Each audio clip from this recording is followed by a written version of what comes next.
The path in question led to St George's Burial Ground, now St George's Fields, which is located behind.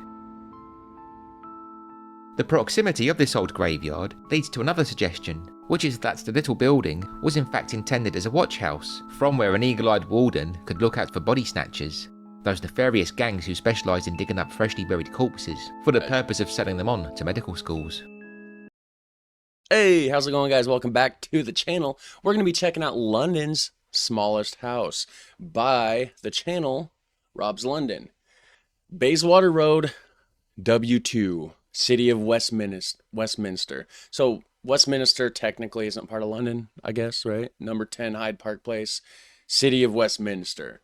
So suburb of London. I guess it's part of London. It's just an area called Westminster, right? However that works. But anyways, that looks pretty small.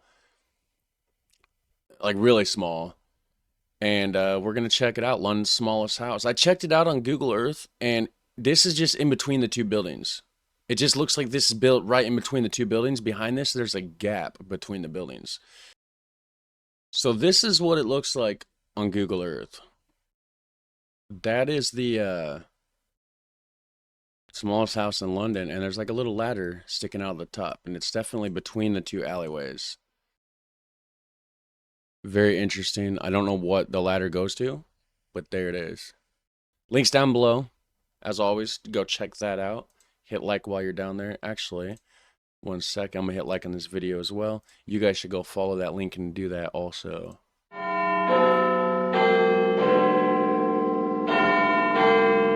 Rob's London.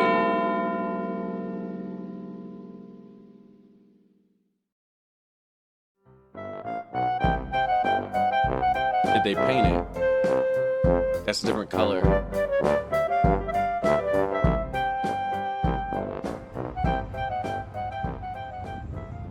Hello, and thanks for stopping by. Hello. From quaint Georgian terraces to brutalist tower blocks, homes in London come in all shapes and sizes, some of which are very quirky indeed.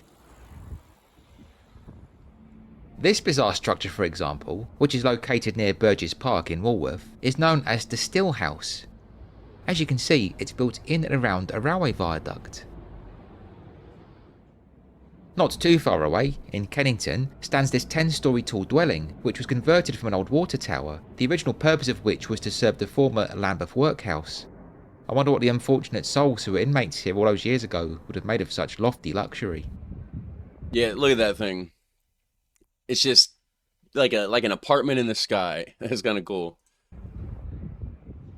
Over on South Terrace in Kensington, meanwhile, you'll find this impossibly thin-looking block of flats, which were designed this way to help them slot alongside the tracks of the District and Circle lines, which rattle below. Okay. A number of other very scrunched up properties can be seen shoehorned into tight spots all around the capital. This house, for example, is on Goldhawk Road. Yeah. Whilst this one's on St John's Hill, near Clapham Junction Station. It's like, that's just crazy how small some of these are. It'll come as no surprise to hear that these claustrophobic, and for what they are, ridiculously expensive properties are amongst the smallest homes in London. But which house is the smallest? Well, historically it's generally considered to be this wee building, number 10 Hyde Park Place, Bayswater Road, West 2. This narrow, cylindrical red building appears to be relatively modern, but that's only because its facade was remodelled in the early 1990s. This is how it looked originally. Huh. As for what it's like inside, that's anyone's guess. You can hardly ring the bell and ask for a nose around because, well, there isn't a buzzer, or a door handle, or even a letterbox for that matter. Just a coded lock and a small keyhole. Well, knock on it. So we can't go inside? Descriptions of the interior, as it appeared in decades past, do exist though. The best ones I've read dates from 1913 and 1933, both years in which the property was up for auction. This is the 1913 account. The smallest house is really a tiny little retreat, built over a long passage between numbers 9 and 11. The passage is a cul-de-sac, but halfway along it there is an iron ladder, a kind of ship's ladder which can be climbed only with difficulty. The ladder leads to a single room, It is as wide as the passage and about 20 foot long. It has none of the fixtures of a modern house, but is lighted by a window which gives a most charming view of Hyde Park. It's just a little room. The 1933 account, meanwhile, says the upper level has since been divided into 2 tiny rooms by a pair of double glazed panel doors. But when you consider that the connecting ladder was so narrow that, to quote another article, a fat man could not possibly ascend it, installing those doors must have been a pretty tricky task, and leads me to wonder why whoever had it done bothered at all. Yeah, why would you take something that's so small and split it in 2 and make it even smaller? That's just craziness. As for why this home was built with such matchbox-like proportions, well, that's quite a mystery, although there are quite a few theories. The first explanation, which I can remember hearing, was that the house was put in place to block off a nuisance alleyway. In other words, a place which people were using as a public lavatory. Yeah, see? There's a gap in between. This is what I saw on Google Earth. And this is just built right here. Although on Google Earth, there's a ladder, like, leaning against here. Like, sticking, like, on top of the little tiny roof of this, and then kind of going up this way. Don't know what that's about, but...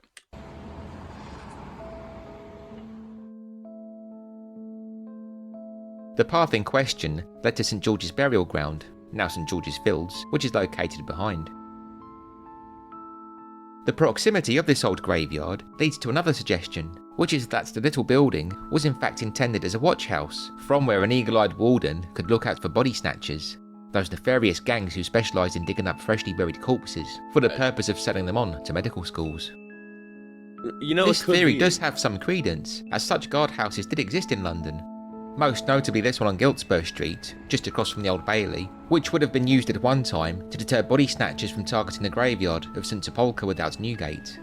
You know, that makes complete sense, why it's just real narrow, just a little room at the top with a window, like, that's totally... And it's right by a graveyard, cemetery, whatever. That totally could have been a watchtower. Body snatchers, I've seen some videos here on YouTube about that and stuff, and because they would... Some people would just be in like a small coma or something, and then like would wake up a few hours after they buried them thinking they're dead. So, you know, they would put like little bells in there. So if you woke up in the middle of the, you know, after you're buried, you can ring the little bell and then they would come and get you. So the guard towers not only was there to deter body snatchers, I think the guard towers were also there to listen for bells to see if, did we mess up? Did we bury somebody prematurely? If they woke up, they're not dead, you know? This building, by the way, is an early 1960s replica, the original having been destroyed during the Blitz. Oh, really? Back in Bayswater, some people believe the little house was built in around 1805. You know, the Blitz, I've heard of it. I don't know what that is. I need to, you know what, real quick, I'm going to open up a new tab. I'm going to type in London Blitz, because I do want to check that out. Okay, German bombing campaign against the UK. Yeah, that's going to be, I'm going to find a video about that coming up. And we're going to check that out, because that's definitely interesting to me. Which ties in with the watch house theory, 1805. There we go.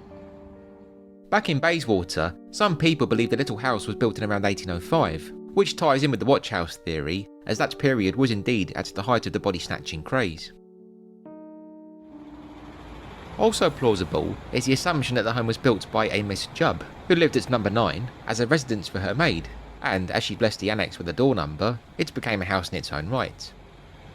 If this is the case, then it's possible, as suggested in some accounts, that the wee home in fact dates from the late 1860s, the same decade in which the section of Bayswater Road called Hyde Park Place came into being. Before that, it had been known as St George's Terrace. So they don't know exactly when it was actually made. So on this map, where is the alleyway? So here's the burial ground. Is there buildings over it now, or is it still there? Right?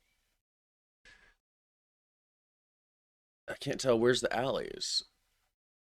I guess that's an alley. That's an alley. So the one that says Muse, Albion Muse. So that must be the alleys, the Muses. Huh. There are two more theories about the little building, which, to be frank, sound a lot more silly. The first of these reckons the house was built by a Scrooge-like miser who'd inherited a fortune, but, as is often the case with such tales, had to abide by one unusual condition if he wanted to collect the money. The clause in this case being that he had to use part of the cash to build a property in London. Naturally, being so tight-fisted, the penny pincher kept his end of the bargain and had the last laugh, of course, by ensuring the house was made as small as possible. I mean, the final claim is that an old fellow lived here long before anyone else, and was quite content with his cosy little cottage. So much so that when larger properties began to muscle in, he refused to budge, and that's how the dinky little building ended up being squeezed in between. no, That's not it, because why would they build it that little tiny? It was clearly built after the alley.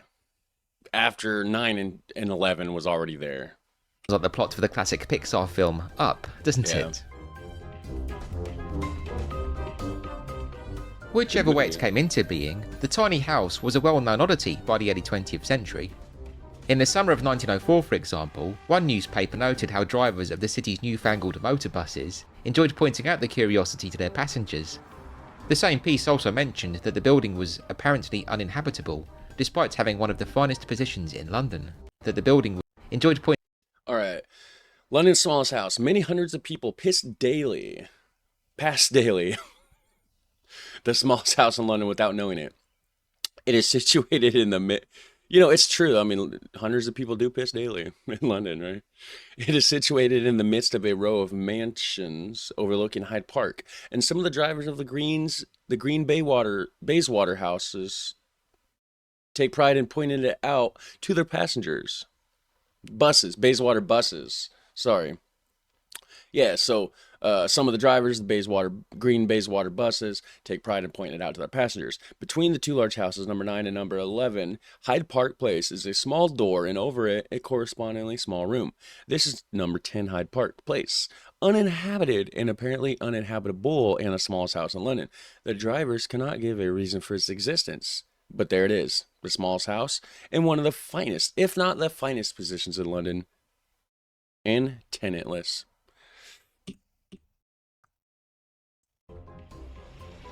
At around the same time, a legend developed amongst local children that the dwelling was occupied by a little gnome-like man who had a smiling red face and a long white beard. This mystical inhabitant would, it was said, only ever exit the building at the stroke of midnight, after which he'd enter Hyde Park and make his way towards Kensington Gardens, where he would apparently frolic about by himself on the Broadwalk. Sure. I have a feeling this bit of urban folklore may have been inspired in some way by the Elfin Oak, which is located close to the northern end of the Broadwalk. This ancient tree, it's about 900 years old, was placed here in the early 20th century, and if you look closely, you'll see it's full of little carvings of gnomes, elves, fairies and pixies. What do you mean it was placed there, and so that tree didn't... So they just put it there from somewhere else? It really is rather charming. And that's really cool. London's smallest home also inspired the so-called Little House, which appears in J.M. Barrie's 1902 novel, The Little White Bird. Barrie would have indeed been familiar with number 10 Hyde Park Place, as he lived a short distance away at number 100 Bayswater Road, which is on the junction of Leinster Terrace. Okay. On the few occasions in the past when number 10 was up for auction, it was always in conjunction with its neighbour, number 9. It seems like somebody's been going in and out. Look at the door and the dirtiness right there below the handle and over into the middle of the door. Like this whole region here. Dirty fingers have been pushing on that to open it up. Somebody's been trying to get in there or successfully have been getting in. Occasions in the past when number 10 was up for auction, it was always in conjunction with its neighbour, number 9, as the two homes were classed as a pair, which I'd say lends weight to the idea that the small building was intended to be servants' quarters. When reporting on the last auction, which occurred in London's smallest house is for sale. It is number 10 Hyde Park Place. W, and I don't know what the W means. Let me know if you know. And has been unoccupied for about 15 years, wedged between two mansions. It has 2 rooms, 32 foot long and 4 foot wide, and iron ladder connecting the room upstairs with the one below. 32 foot long. That's not too bad. 32. It did not seem at 4 foot wide. Totally looks 4 foot wide, but couldn't tell it was 32 feet long. So I guess it's a little roomy. 33. It was said the little home had been unoccupied for about 15 years, but had been maintained by the resident of number 9, the celebrated doctor and cancer specialist John Lockhart Mummery, who had the door painted bright green and ensured fresh flowers were always on display in a window box. I reckon he was using it as his man cave. Nice. The only person to have been officially recorded as a bona fide resident of number 10 Hyde Park Place was a Mr. Lewis Grant Wallace, who apparently vacated the property in 1941 after it suffered bomb damage. Born in 1910, Lewis was a writer and film producer who worked on a number of public information films during World War II, including one featuring, I kid you not, a talking suit, which was intended to encourage people to make do and amend. 1930. The year John and I were married. We were both so young and happy. Excuse me. Oh, don't look so surprised, Mary. It's only the old suit speaking. You said we were both so young and happy. You mean, of course, all three of us. You're right. All three of us were young and happy. Yes. Do you remember the day I came off the peg? The opening Why? Why? Why was that ever a movie? I don't understand. shot, in which this sentient outfit is revealed in its cupboard, has a rather claustrophobic feel. I wonder if it was inspired by Lewis's time at number 10 Hyde Park Place. After the war, the wee house was a... That's the little ladder thing I seen on Google Earth. You can barely see it right there. It looks, maybe it's not a ladder. I don't know what it is, but it goes up the side here, sticking out of the top of this. acquired by its current owners. After the war, the wee house was acquired by its current owners, the nuns of the Tyburn Convent, and it remains part of this silent retreat today. Okay. I wonder what the next chapter in the history of London's smallest house will bring. Hey. Who knows? Was that Thanks it? so much for watching. I hope you enjoyed this look at London's smallest house, and would love... That was it, guys. So, very interesting. London's smallest house. I thought my house was small. I was wrong. I certainly have more than 32 feet by 4 foot. So, be happy and grateful for what you have, right, guys? Anyways, that was awesome. Rob's London. Go check it out. I'm going to hit subscribe on that channel, actually, because I'm kind of curious to see what else this guy has. In fact, let me go to his channel real quick. If my internet will work. There we go. An exploration of everything to do with London, from the city's history and transport to tales of true crime and more. And every now and then I'll be exploring other parts of the UK too. Very cool. So if that's something you're interested in, guys, make sure you go check out Rob's London. There's definitely a bunch of cool videos on this guy's channel. So anyways, that's that. You guys have a super fun, awesome day. Take care, and I'll catch you in the next one.